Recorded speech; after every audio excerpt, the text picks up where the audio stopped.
Well, Dylan Bradshaw is much more than a celebrity hairstylist. He is a salon innovator, and with 25 years in business, I just had to invite him on and turn the spotlight on the great Dylan Bradshaw. Hello. Hello. How are you? Did you like that intro? That was pretty good, wasn't it? I know. We know each other years, and I can't believe it's 25 years in business. Congratulations. Well, at least though, when I opened the salon when I was 7, which it makes such a difference, doesn't it? I was learning. Yeah, I can't believe it either. It's 25 years. That's wonderful, you know, but it's gone by in a blink, right? 100%. Yeah, no, it's crazy. I mean, I think when I was 27, I opened my salon down in Johnson's Place at the end of South William Street beside Peter's Pub.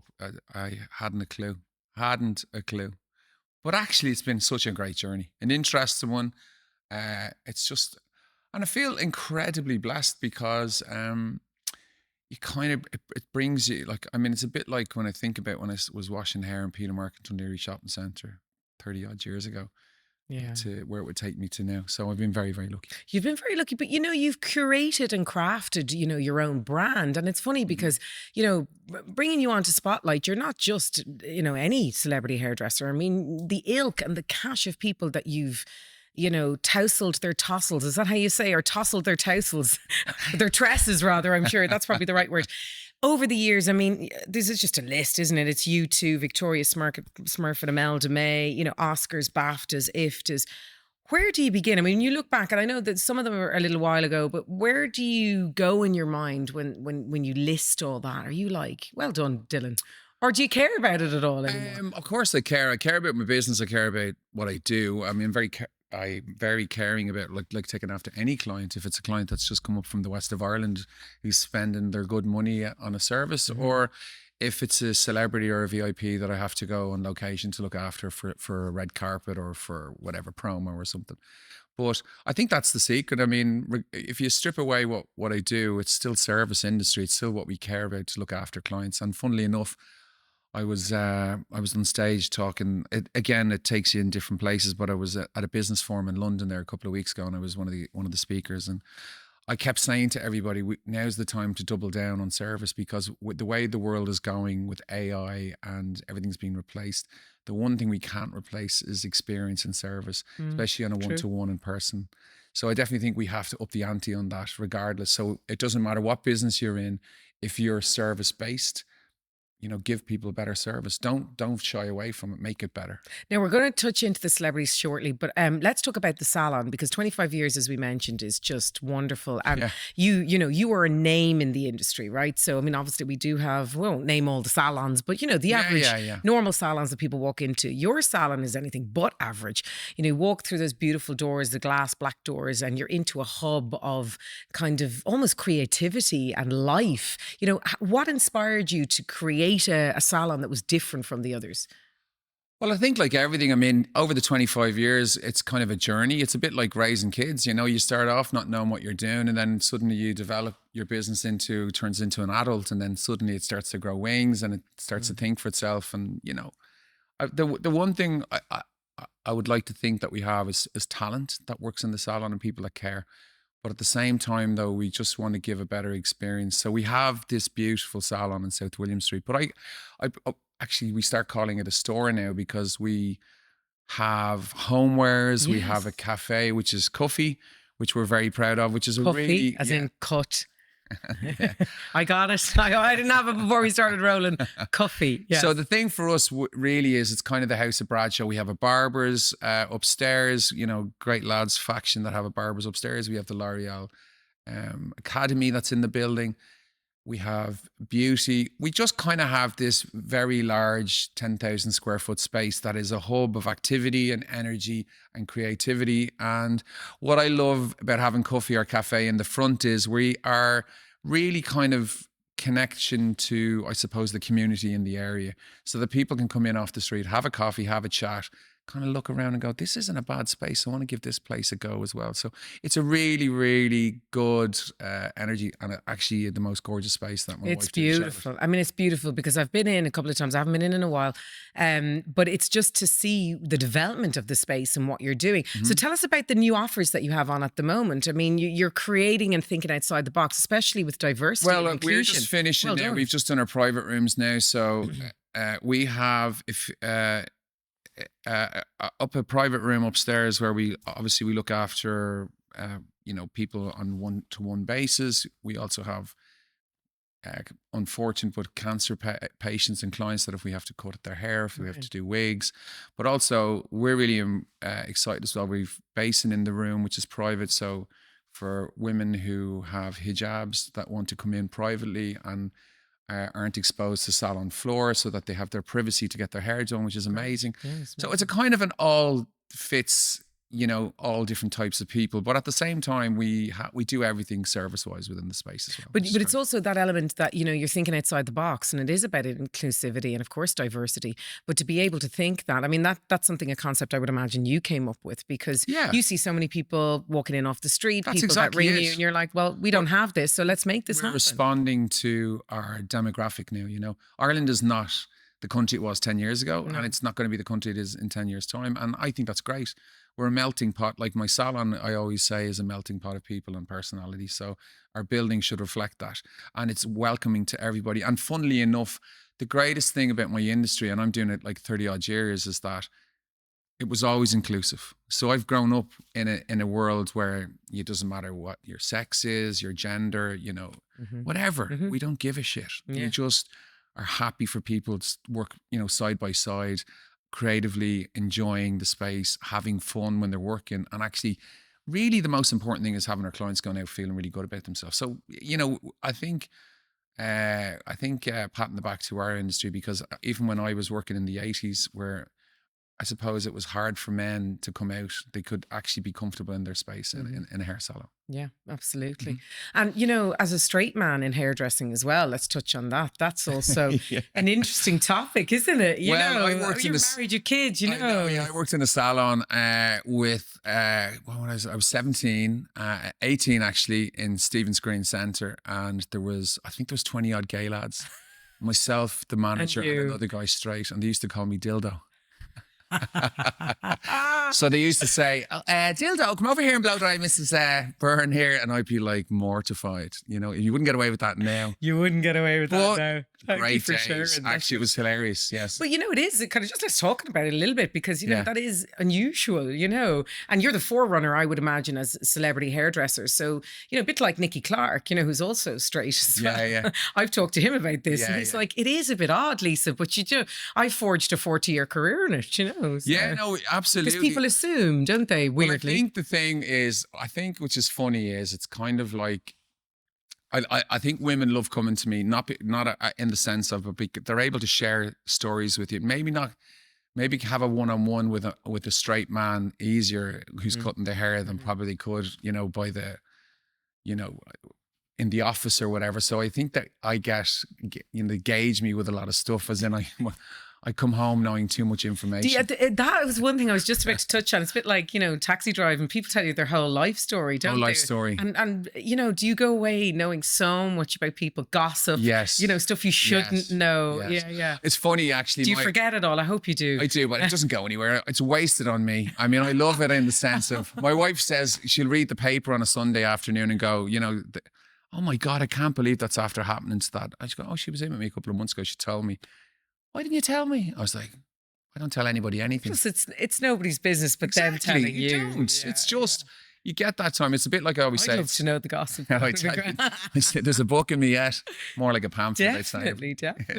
But it is. I mean, people just share, don't they? It's the funny thing. It's the community of the wash hand basin as such, Instead of it being the water cooler, it's you. The hair dryer, everyone's relaxed. They're feeling good walking out. You're 10 feet tall. So I suppose there's a lot of sharing. Well, I think, all joking aside, you're emotionally connected for that period of time when you're looking after somebody. You're in their space and they trust you, and the kind of I suppose the barriers are down a little, so you can get a stranger that you might come into the salon one time only can give you their life story. Yeah, and they just offload it. Absolutely. I mean, just mentioning there, Nicky Clark, he's been on the show, and he was also discussing about the importance of making people feel good. And obviously we're not going to harken back to COVID 5 years ago, but I mean, there was a real wobble in the industry there, where people weren't able to touch and talk and be together, and that sense of togetherness would have definitely affected you and your business as well. But the importance then kind of revisiting that as a connection. I mean, I love getting my hair done, and I'm sorry I didn't get it done properly today. This is my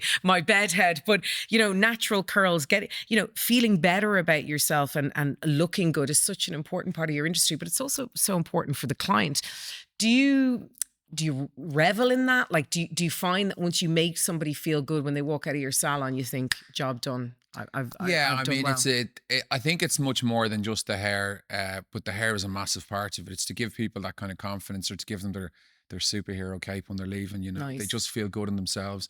I think everybody wants to feel good in themselves, especially now. I think, funnily enough, the way the world has gone, social media and everything makes you nearly feel worse about yourself. It's kind of, I think people want to, take care of themselves better, men as well. I think it's really important that we give that little bit of time and care to each other, as in if it's beauty, if it's hair, skin, whatever it is. So yeah, why shouldn't we look better? And I think we're going through a transition. Like my kids and their generation, they're gym bunnies, they've prize winning American smiles, all the stuff that we used to joke about when we watched American TV. Yeah. So they take much more pride, and they're much more clued into how they look and how they feel, and how they, I suppose, their health and fitness, which is great, I think. So there's nothing wrong about us spending a little bit more time and a bit more energy and feeling good about ourselves. Now let's gear change a little, because we speak about the health industry, the wellness industry, and of course you're part of that in the way of, as you mentioned, your beauty products and what you do, and of course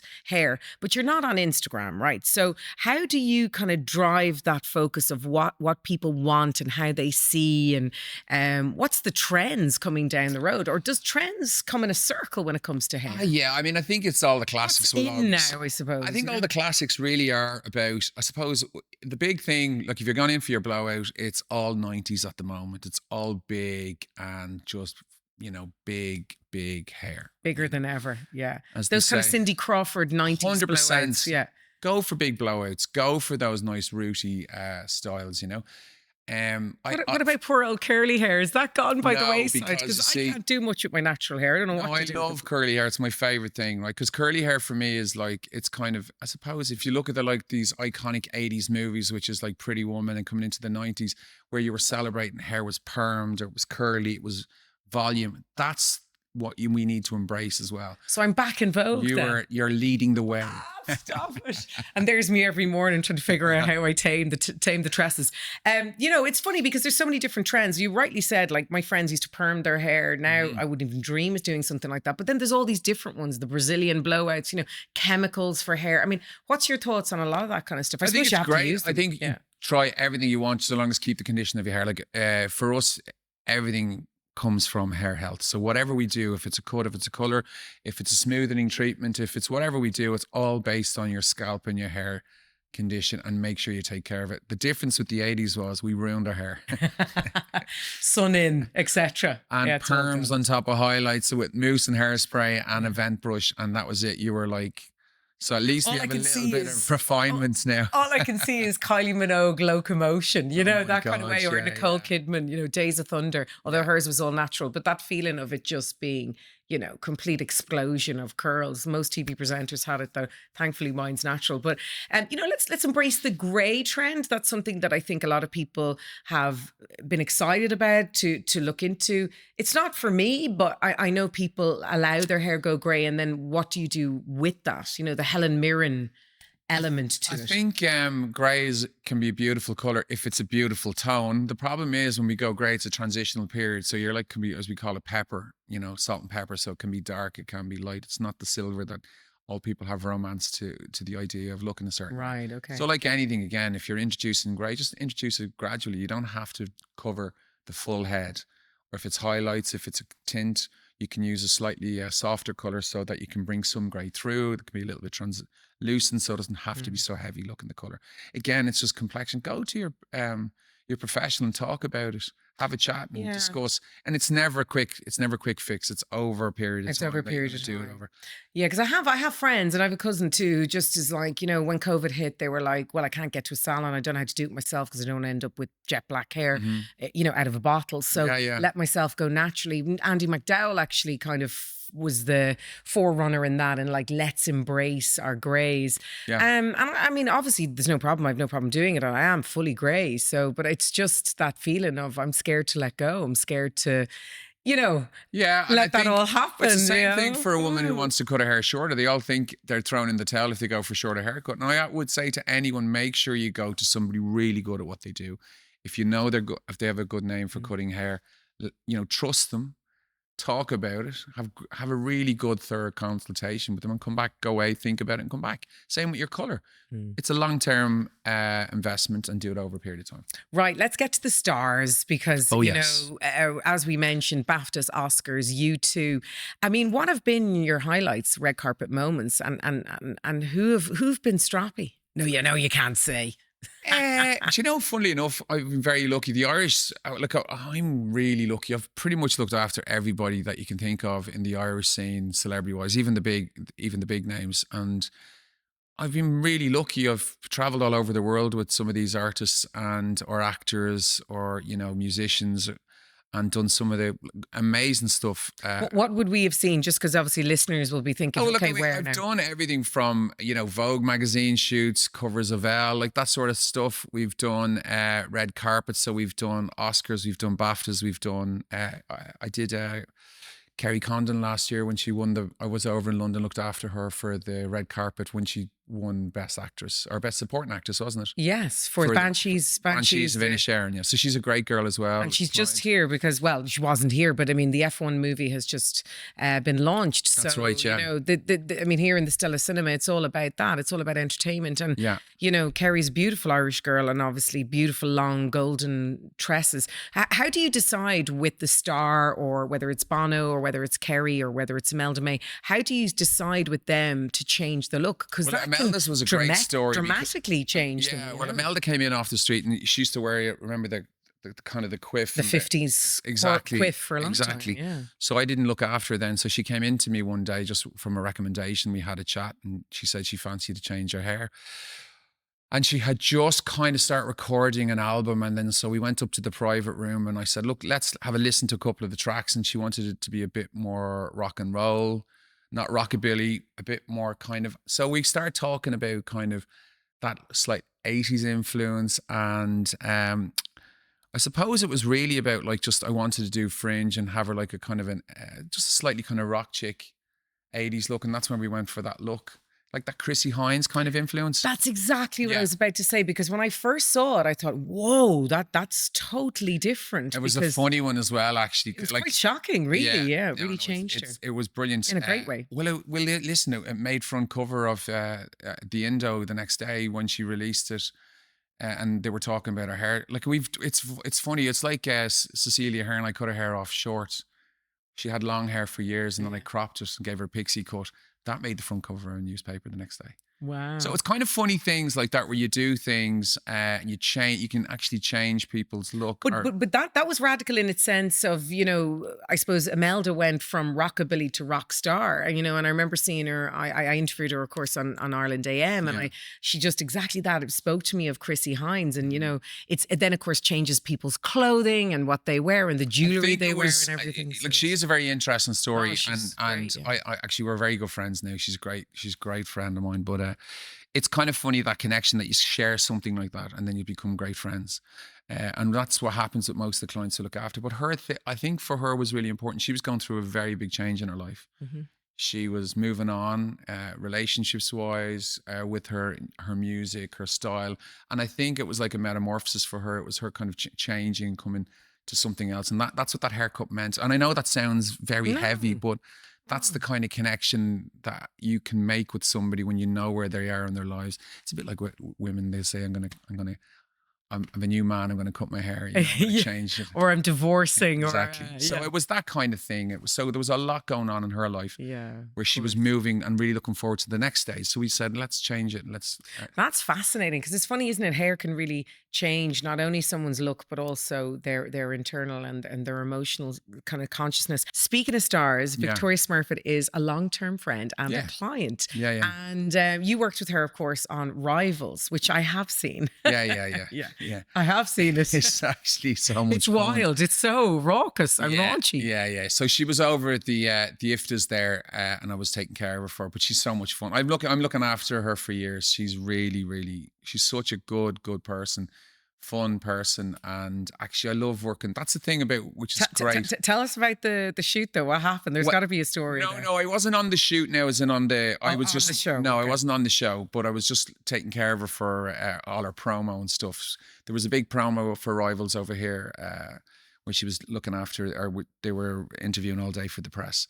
But she's mad as a box of frogs. She is mad as a box of frogs. She's great. And of course, Aidan Turner, our own Irish, is there as well. He's a handsome devil, I have to say. I was hanging out with him on the day as well. He's a very nice fella. I remember him from our Lily days. Oh my God. Yeah, isn't it mad? It is. I remember you from Lily's too, yeah.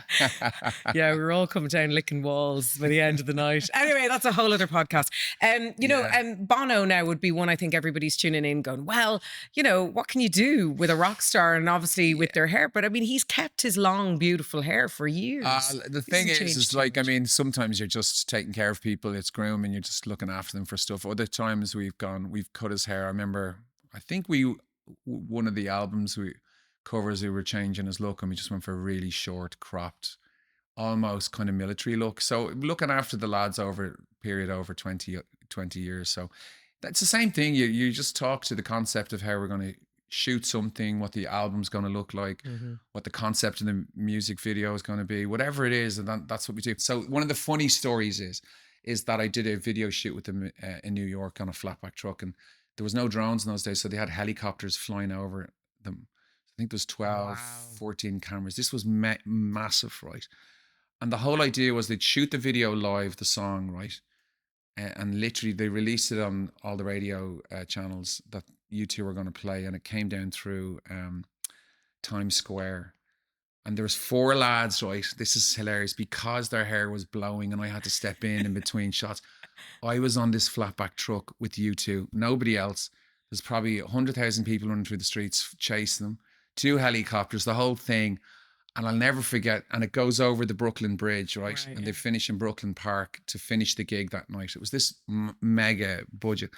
And then all the newspapers the next day, I was talking to the family and my mother and the whole lot going, you're on the cover of the newspapers with you too, because I'm crouched behind the speaker on a flatback truck going through Times Square with 4.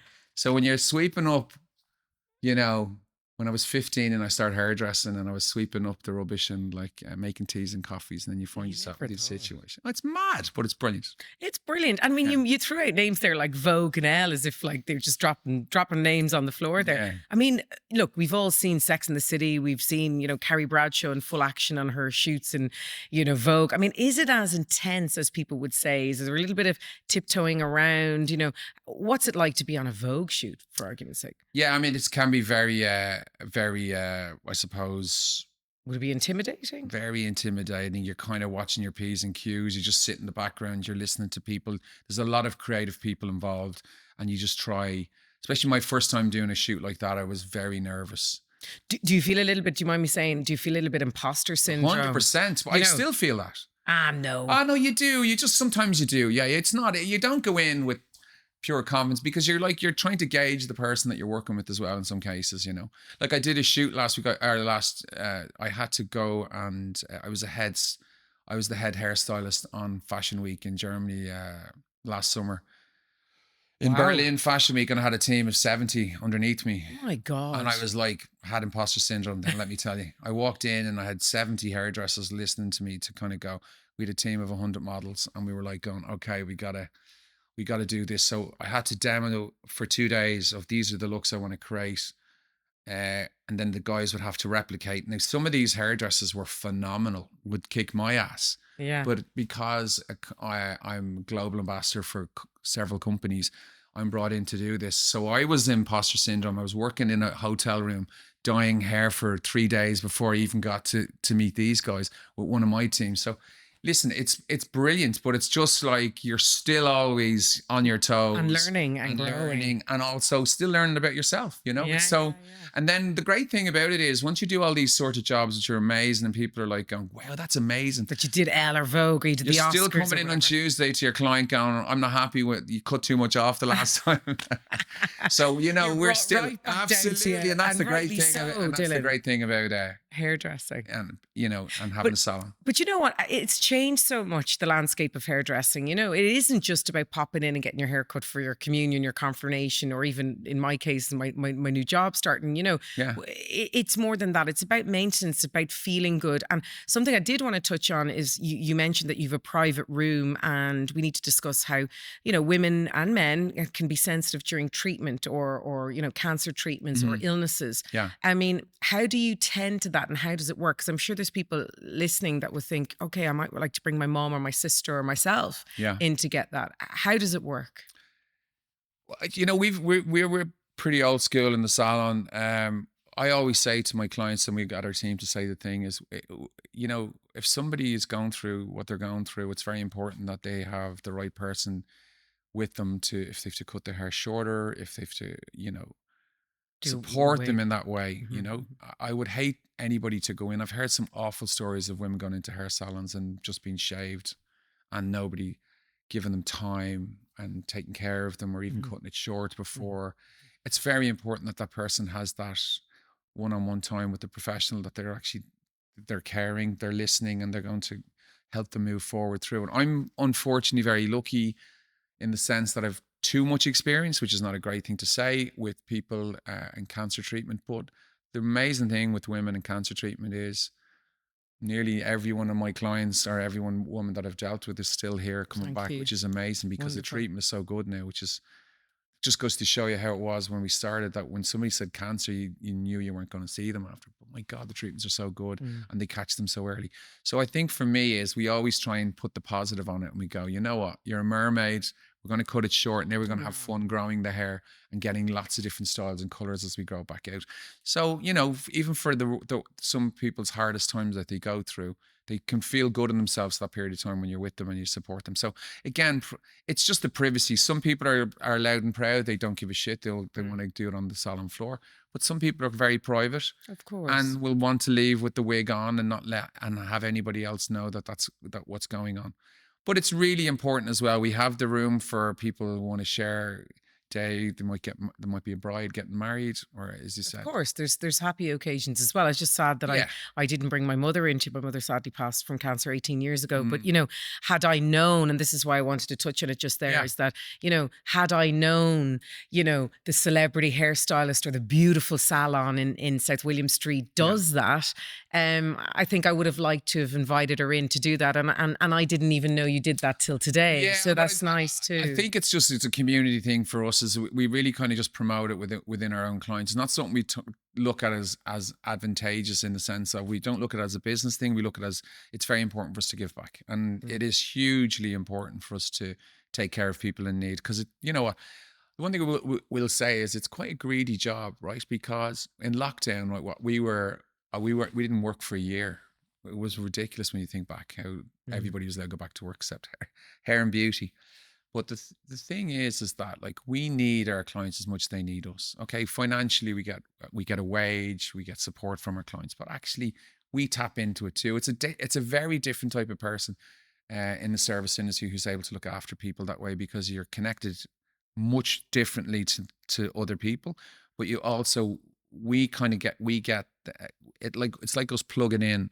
Once we take care of somebody and we give them something that they love and they leave happy, it's addictive, because we're getting something back for that as well. We're making somebody happy, they're happy, we get something back, and it's this thing that keeps, you know, rotating till the next client comes in, and we look after them and we give them the best we can.